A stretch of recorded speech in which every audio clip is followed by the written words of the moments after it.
Շնորհակալություն, հարգարժան գործընկերներ, ներկաներ, պարոն նախագահող, հարգելի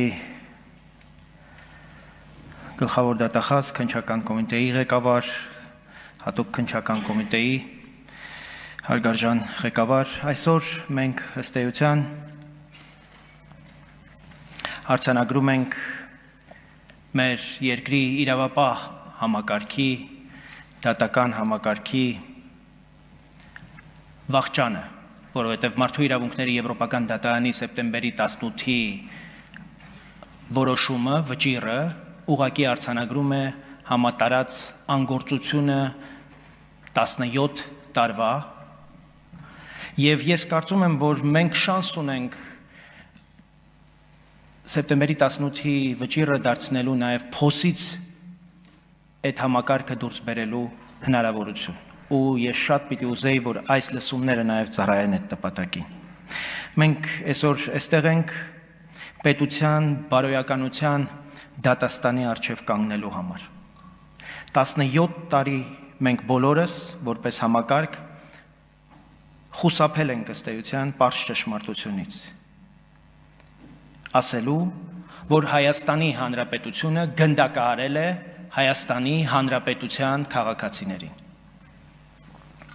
Դատարանը, ըստ էության, Մարդու իրավունքների Եվրոպական դատարանը հաստատեց ոչ միայն կյանքի իրավունքի խախտումը, այլև ասաց, որ 17 տարի մեր երկրում չի եղել արդյունավետ քննություն, պետությունը չի կատարել իր պարտքը, պարզելու, թե ով է հրաման տվել, ով է կրակել, ով է սպանել եւ ով է թաքցրել։ Այս վճիռը հայելի է, որի մեջ մենք տեսնում ենք կոնկրետ անուններ՝ նախագահ Քոչարյան, վարչապետ Սերժ Սարգսյան, գլխավոր դատախազ Աղվան Հովսեփյան, ոստիկանապետ, պաշտպանության նախարար, գլխավոր շտաբի պետ, ամբողջ պետական համակարգը։ Եվ իհարկե ազգային ժողովի նախագահ, կոալիցիան այդ օրվա քաղաքական մեծամասնություն, Բարգավաճ Հայաստան կուսակցություն, Հայեղափոխական դաշնակցություն, Հանրապետական կուսակցություն։ Եվ օրինակ երկիրը հետո եկավ։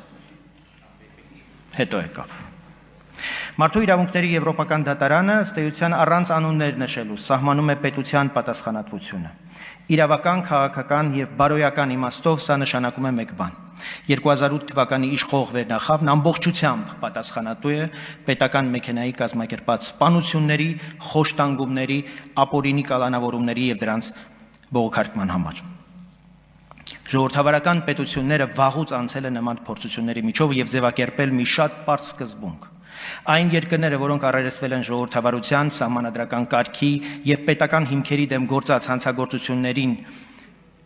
հանցագործությունների հետ հստակ պատասխանել են։ Մարդասպան ռեժիմները չեն կարող իշխանության վերադարձի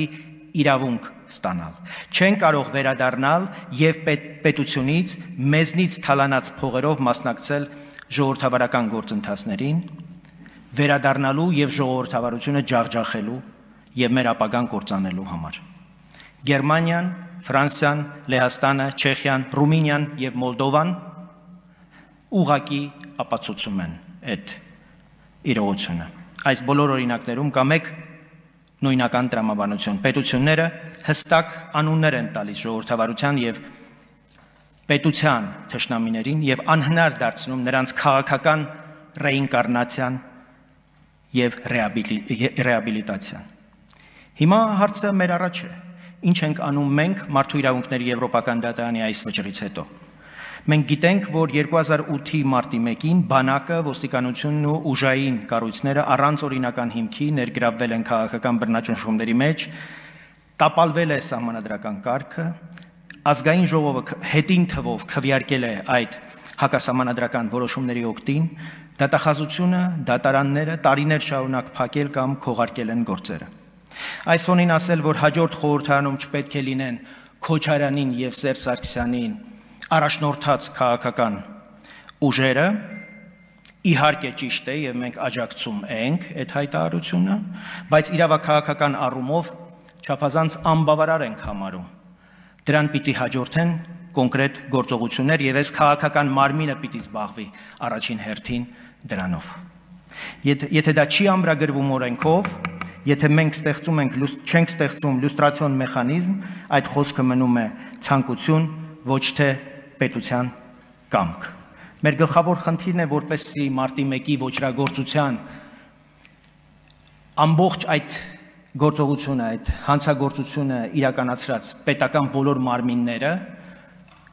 ազգային անվտանգության ծառայություն, ոստիկանություն, պաշտպանության նախարարություն, գլխավոր շտաբ, որոնց ըստ էության այդ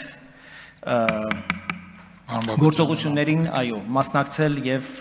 հովանավորել է գլխավոր դատախազությունը եւ դատական համակարգը ամբողջությամբ աջակցել է այս գործողություններին, նրանց պետք է տրվի